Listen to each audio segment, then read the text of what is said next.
What's up, what's up?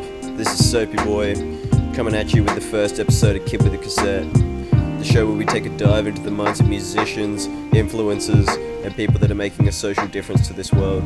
Miles Miller has come out with raw talent on his new, self-titled EP, Lonely Fossa. After discovering his music in June of 2021, I was blown away with his mental and physical drive. Wearing his Tame Impala influence proud on his sleeve, Miller has established himself as not only a musical powerhouse, but as a humble man who can orchestrate music in a short amount of time. Miles has done it all, from hypnotic synth melodies to insatiable guitar riffs. This is the Lonely Fossa interview.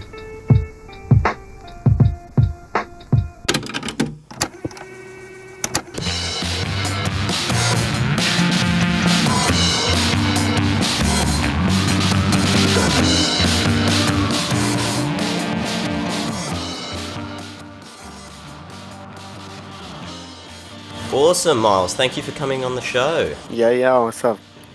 You grew up in Columbus, Ohio. Can you tell me a little bit about the music scene over there? Music in Columbus, Ohio is pretty much a big punk rock scene here, which is great, but it's odd. It's great to go to those shows. On the off chance that I'm able to do that. I don't think I've seen any show that isn't like just straight up punk rock or like rebellious pink hair, leather jacket, like that new Machine Gun Kelly shit. So it's like, it's different when Lonely Fossa comes on stage and it's not me screaming, death to that teacher who failed me or whatever, you know what I mean? It's a little bit, different. Yeah. More of a heartbreak guy. So you have a show coming up. How many shows have you done? As Lonely Fossa, actually just one gig, but I've been in a band pretty much with these guys that I'm in right now for like a little over 2 years. Just recently, with COVID and everything, it was like just a whole bunch of changes that went down and lineup changes and everything. So, I just started making things on my own and was like, hey, this is pretty cool. And so I guess now it's like I wouldn't have it any other way. Like, I'm still open to collaborate with people. I think that's great and that's really cool. And I do that sometimes for production and stuff. Like I do some stuff with my uncle actually, who's Island Parkway on streaming platforms. A little shameless plug right there. But I got some production credits on that. And I got some things in the works. Stuff with you going on and stuff like that. So yeah. Yeah, man. I'm super keen for that because ever since I stumbled across your music, I'm not trying to stroke your dick here or anything. Please do. I've genuinely found you one of the most fascinating musicians that I've ever met. Wow. In terms of your collaborations with other artists, what have you achieved and who have you worked with? You just have shit in the works all the time. You know what I mean? It's like, I'm kind of surrounded by music and people in music 24/7, whether it's a healthy thing or not, I don't even know, but it's like, I wouldn't have it any other way, It's like, as far as working with other people, it's like, I'm always open to ideas. When I wake up, the first thing that I'm thinking about is whatever I'm working on, because that's the, selfish ego. I actually don't usually even ask people to collaborate just because I'm always, have my own stuff in the works, which is probably a bad thing. I should probably not do that as much, but I love working with other people because I was in a band with 3 people for a long ass time, and then that was sort of faded away. But I think I really like what I do now. I wouldn't really have it any other way. Can you tell me a little bit about that band that you just mentioned? We were called 500, and that was that would have been with my friend, an amazing guitarist, Carson DeSalvo, and then my bass player, who's still my bass player now, Luke Blackwell. And we were I guess I don't really know what you'd call us. I would say if Joy Division wasn't punk. We were just kind of a bunch of kids who were just none of us really knew how to make any music. I knew how to play drums, so I was just I'll just play drums. And we put out 2 records, and they're not very good, but it was it was like listening back on those, it's just like, geez, like I mean, the production, everything mono, just straight, no panning, no compression, like no EQ. It's like I just got my dad had Logic Pro, and I just downloaded it on his laptop, and was just like, oh, okay, so this is how you do it. Like, how do I make things louder? Oh, a compressor makes things louder, so I'll just put that on everything and turn the master all the way up, and all, just stuff like that. And I loved that, and those days are great. But because you always think that it's like everything you're writing is so great, so you have like endless material. We put an album out in like February of 2020, and then like 4 or 5 months later we had another 12 plus an EP of demos after that. So like it's just like endless material, because you think like everything that you're making sounds amazing. You're like, oh, this can go on the album. I get that. So you released what, 12 albums plus like a demo tape in 5 months? Two albums. With I give us credit because we definitely were working our asses off 2 years ago. Like 16 or 15-year-old Miles trying to mix 500 tracks would have been like, oh, if I just bus a compressor. I didn't even know what bussing was. I was just like, if I just put this compressor on this master track, it's going to make everything louder. Like, not taking into account literally anything, just knowing, hey, this is what it's going to do. And then just being like, producing's easy, like mixing and mastering is bullshit. This is easy, dude.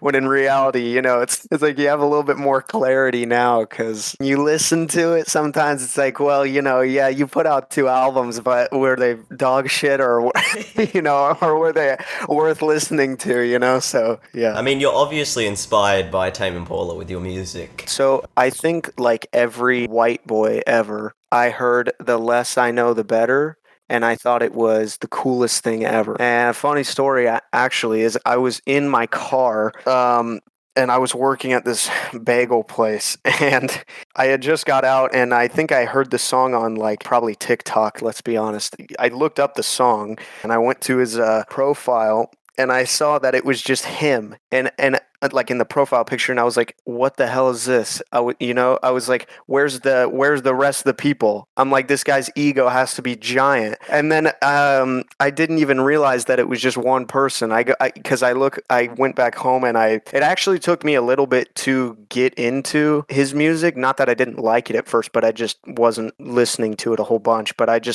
love Currents and Loner. I mean, I love all his albums, but like the thing I like the most about him is his production stuff. I think is excellent. And then obviously he's a great songwriter, but yeah, I mean, I just drawing influence from him, I think just synths and drum, just being like, I'm not like as into like the psych guitar. Not that I don't think it sounds good, but I just don't really use it. The drums on his third record are just amazing, I think.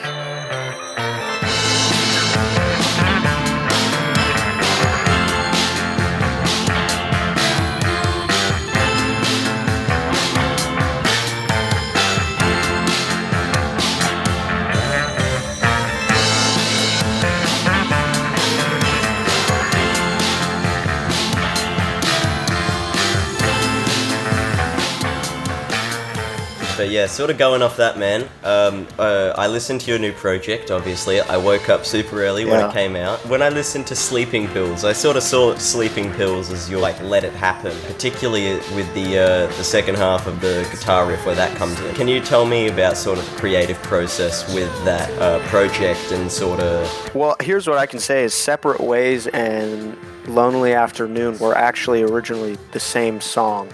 And because I had recorded like the intro for Separate Ways, like the na na na na, like that, the bass part and everything was a part of Lonely Afternoon. And then I was just like, oh, Separate Ways can just be like its own banger by itself. And then once I had the bass for that song, it was everything. But like as far as Sleeping Pills goes, I think I wanted to have like that breakdown with the synth and like the tremolo on the drums and the everything bypassed through a phaser and whatever's, I guess you could say, yeah, inspired by, Tame Impala. I guess at the end of the moment when he bypassed through a phaser, I thought that was the coolest thing ever. And I was like, I'm going to do that. And then it was the same thing with like, high pass filtering and high cut frequency and all of that stuff on those sleeping pills is just like the whole point of the guitars being like, high cut frequency on the EQ is just so that it's like you're waking up. I guess sort of. If you're high as fuck listening to it, it's gonna sound better. I guess maybe was the idea behind that. Something that particularly fascinated me about the track was how you had the sirens that came in at the start and in the background. Was there sort of a deeper meaning behind that? Yeah. Yeah, I was actually debating on whether or not to even put those in because I was like, I was wondering if that was even legal to put like, or ambulance sirens in there. But, I just took a chance. Just did it. Like, I don't know for like, if it was against some sort of, the whole song, I guess, is just sort of about like OD without going too much into it. Yeah, I guess just like, I thought it was cool because I had pitched them down and everything. And then I'd pitched them up and I was messing with them just for fucking ever. And then it was like, I don't know, I finally got them at the right tone and then just kept them in there. Ever since I discovered your music, particularly some of the older tracks, I was really fascinated by one of your new songs, which was Fine By Me. Your vocal performance on that was, in my opinion, your best to date. Oh, thanks. It just was stylistically the way that you were presenting and harmonizing was different than all of the other tracks that you've done. So can you tell me a little bit about how that sort of song took to make? And yeah, I wrote that song would have been late May. The breakdown, sort of like how it goes in the chorus again and is all quiet. I had that idea for like years. I've had that.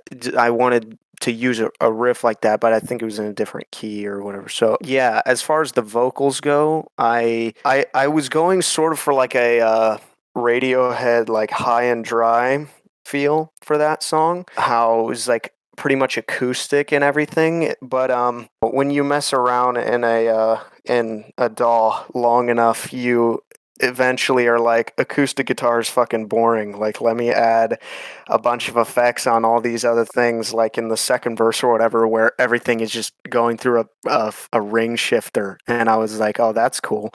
And so I just put that in there. And it was actually the song I finished last on the album or on the EP, but well, something else that really caught my interest when I first discovered your music was your whole aesthetic style. Pictures and videos you put yourself where you're, sitting on your balcony with all your music equipment laying around, all of the bright colors in your cover arts that all have a similar aesthetic theme. So can you tell me a little bit about how you kind of conceived the concept of that? Like, I know I have an idea of what I want it to look like in my head, and then when it's like, it almost never actually ends up looking like that, but I get as close as I can to it with, like you said, where, when I was at the beach and I had all those pictures and whatever, like I had all the music equipment out on the balcony or whatever, and I thought that was really cool, and I don't know, I just saw this grain effect, and then I was like, oh, and saturation and vibrance is a thing, and so I'm gonna put that on there. But I think that it fits the music, and that's why I chose it mainly. I think some of my older like album don't really look too much like what this song actually sounds like, and I think finally figured out what I want everything to look like aesthetically and stylistically, and so that's where I sort of. Your name is Lonely Fossa, or in my Australian accent, Lonely Fossa. Fossa, yeah, Fossa. Yeah, either one is cool, honestly. Like people will say Fossa, people will say Fusa, people will say Fossa. I usually say Fossa, and then also I'll just call it Lofo because that's just easier. But it's like whatever people say is cool. I'm down either way. I don't even know how to say it anymore, so I just kind of go with what's ever in my head. Can you sort of tell me how your name came to be? Because it's kind of a depressing name. So Yeah, a little bit. Well, I guess it was more so like I thought the whole I never really wanted to just go by my name because I like the idea of people thinking that Lonely Fossa is a band and then it's just me. That's the ego part of me right there. I also just don't think that my music sounds like Miles Miller, if that makes sense. Like, I feel like I never really liked going by that name for anything. But as far as like the Fossa goes, I looked up cool animal names because I wanted to do an animal, but I didn't want to do something that like everybody's heard of. So I was on some website, and then it was just a fossa, and I looked up how to pronounce it, and Google says fossa, like FOWSUH or something, and so I was like, okay, Lonely Fossa, that sounds cool, and so that's what I went with. something I really did want to know about, because it really fascinated me when I stumbled upon it, was Yeah. your Insta band Uh-oh, yeah. performance. Can you sort of tell me how you became involved in that? I don't know. I thought it was a great experience. We get to go in this big ass studio, it's nice multi-million dollar studio. Felt extremely uncomfortable in that environment because I'm more of a basement dweller who is hunched over making music on his carpet. I mean, it was fun. I thought, like I said, it was a great experience meeting some great people when I got to do it with Carson, the guy who I talked about before. We didn't go into it trying to win. We were just kind of like, we know people are going to see this, and so let's just do it, I guess.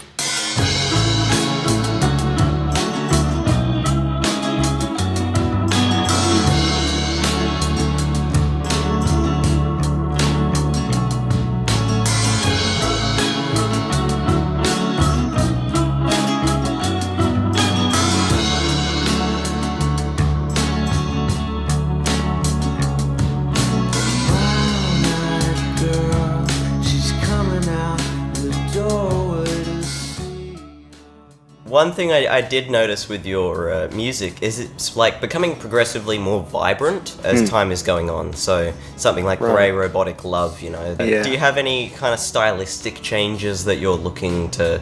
I still think Grey Robotic Love is an okay song. A lot of music that I make, I'm not very proud of, and I think for the first time in my life, I've been able to be happy to say that, like, I've made this, self-titled project. I think it's great. And I think that it's because, and I don't say that like an asshole, I just sort of say that like because it's kind of exactly how I wanted it to be, but also not, if that makes sense. Like, you make music and it's, you're either like kind of satisfied with it or you think it's fucking terrible. I'm kind of satisfied with it and I can listen to it, a little bit. And I think back then, I guess it was more just like I don't even know if it was a phase, but because I think I was just sort of making whatever I wanted to and then putting it out. And that's still what I'm doing, but I'm just being a little bit more conscious about it now and not just being like, hey, let's just make this depressing track. I think it's just because now I'm making, like you said, like more vibrant music because I think that ultimately sounds a lot better and is probably a lot better for my mental too. So I still, I understand the sort of mindset of a musician. When I'm making a song, I get really nervous if anybody talks to me or gives me like even positive feedback on a song, because you're opening yourself up, and not only that, you're showing your skill set as well. So when people are asking you about music, I definitely understand where that whole no, yeah, and I mean, I'm still to a certain extent kind of like that. It's more just so that I'm a lot more now I will take like literally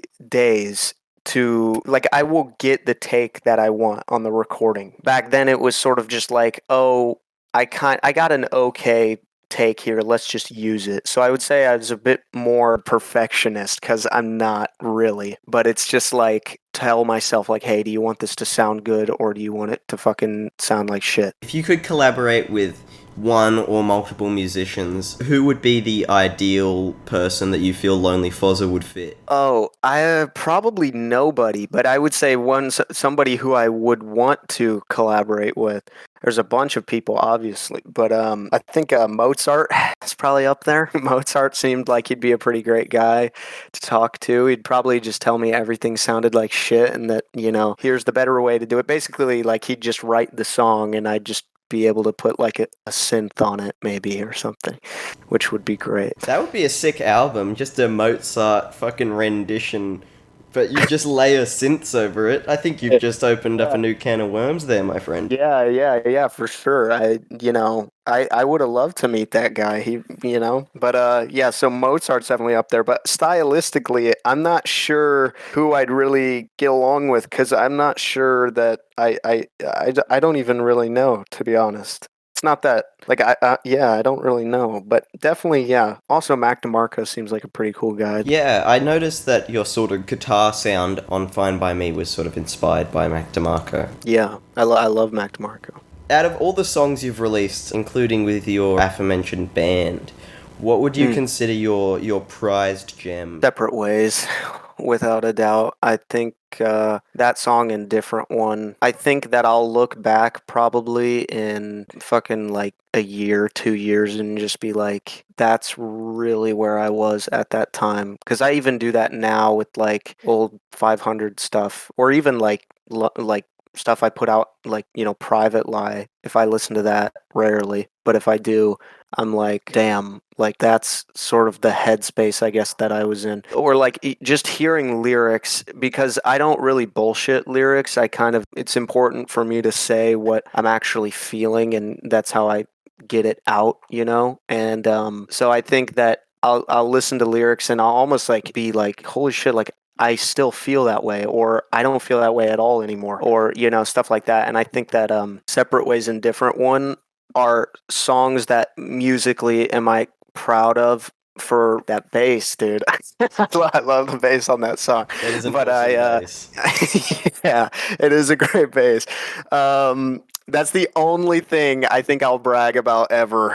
I think that it, not only do I like them like musically, I think that just those are songs that I think were made in the moment, and reacting like to a specific situation that I was going through, both of those songs, and I think that they turned out very, like, exactly how I wanted them to. One other thing that sort of caught my interest is your output. Are you afraid with the amount of music that you release that you won't receive, I guess, widespread attention? It's definitely stronger. I have more people listening to my music now than ever. Thank God. With the older things, there's literally no pressure from anybody except myself. Like, no fan telling me like, hey, make this new song or whatever, like DMs or whatever that I get are like, hey, we need this coming out. Not like I'm getting those all the time, but you know what I mean?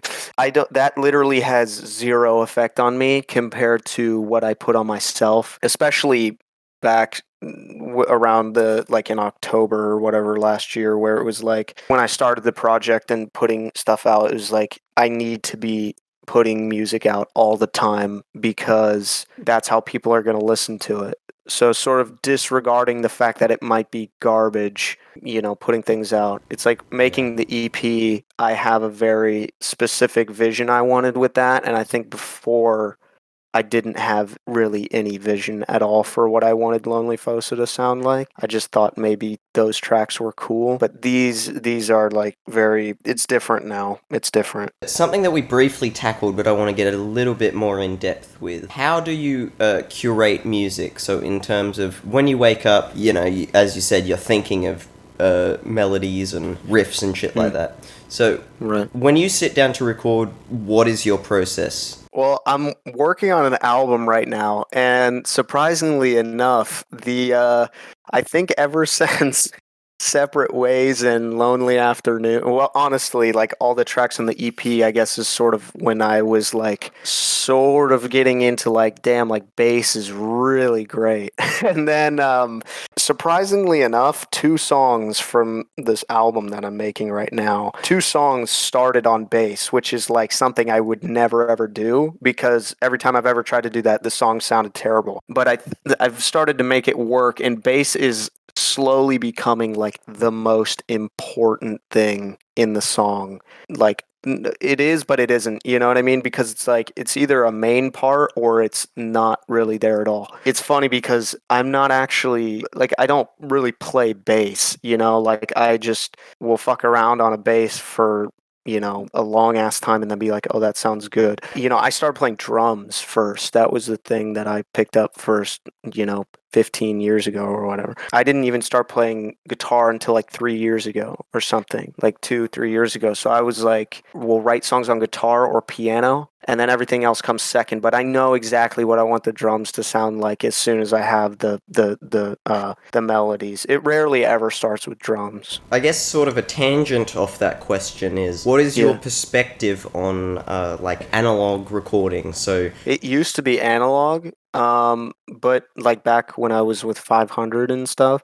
But right now it's 100% DAW based because it's so much easier for me to get what I'm thinking out. I think like for anybody really, and yeah, that for that reason I should probably use Ableton. But I use Logic, and it'll take me 10 minutes to get the right software instrument. But once I have it, then I can try and work with it. So it's pretty much a completely digital thing right now. I still, mic the amp, and I have my interface hooked up to Logic, but I have a 16 track, so I record, everything through there, all the instruments. But so you said that you're working on an album. Is it going to be similar to the self-titled EP that we just released, or is it going to be going in a different direction stylistically? I would say it's still gonna sound like Lonely Fossa. It's just there's a lot less guitars. I can tell you that. Like almost none, really. I mean, there's a shit ton of like, most projects that I make have a bunch of tracks that are in a bunch of the instruments are just buried in there, whether it's like a synth or a guitar or a fucking shaker or something.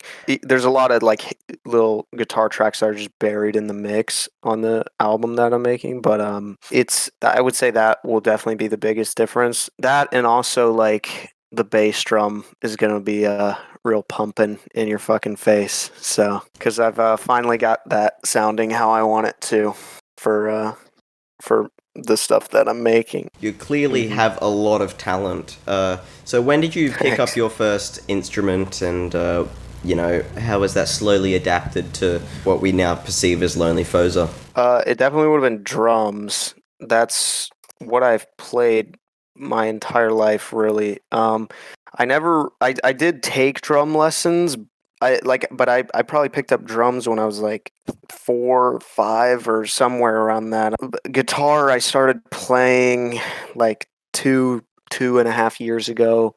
Bass, I mean, if you can play guitar, you can play bass. And then piano, I took lessons in like 2nd grade and then never touched a piano again until I discovered what a synth was and was like, oh, this is cool. So just recently, within the past, like making stuff on piano again, I don't really like look anything up as far as like how to play this or how to play that or what is a great chord to use on keys. I sort of just find it myself. I don't really know how to explain it.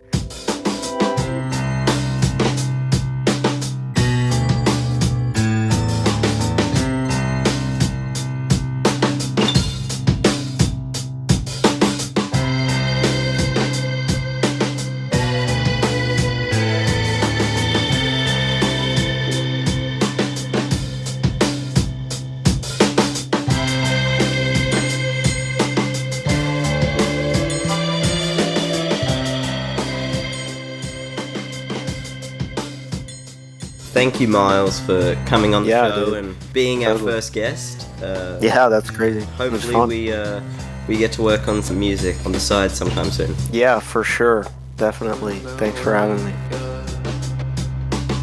You can give Miller a follow on Instagram at LonelyFuzzer and check him out on all streaming services. Alternatively, you can also follow the show on the Instagram or my artist account at SoapyBoySydney. If you're an aspiring artist and wish to be featured on an episode, email me at kidwithacassette@gmail.com.